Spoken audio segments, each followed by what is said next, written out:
What's up guys, it's me Jeremy, and today I want to talk about what makes a late game champion.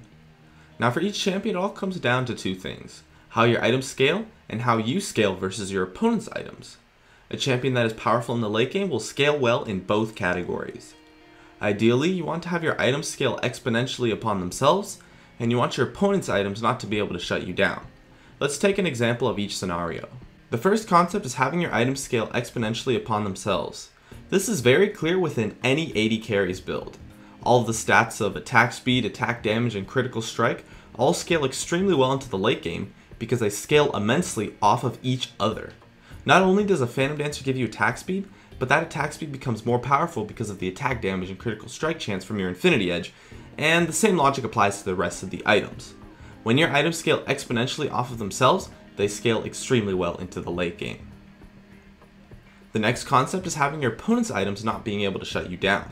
A prime example of this would be early game champions such as Pantheon, who are extremely powerful in the early game, but weaker in the late game, not because they scale poorly, but because once their opponents start to build some tanky items, they begin to do pretty much no damage since they're now unable to match up to their tankiness.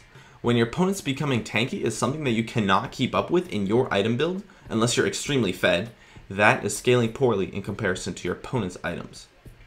Now there are also abilities that scale well into the late game too. Anything with crowd control or a steroid can be extremely useful in the late game due to the impact they can have in a team fight. Take Nidalee for example.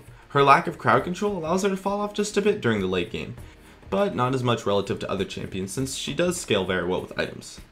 Supports can also be very powerful in the late game due to their crowd control, or in someone like Nunu's case, his steroid. Steroids scale exponentially with items, so they're also extremely powerful in the late game.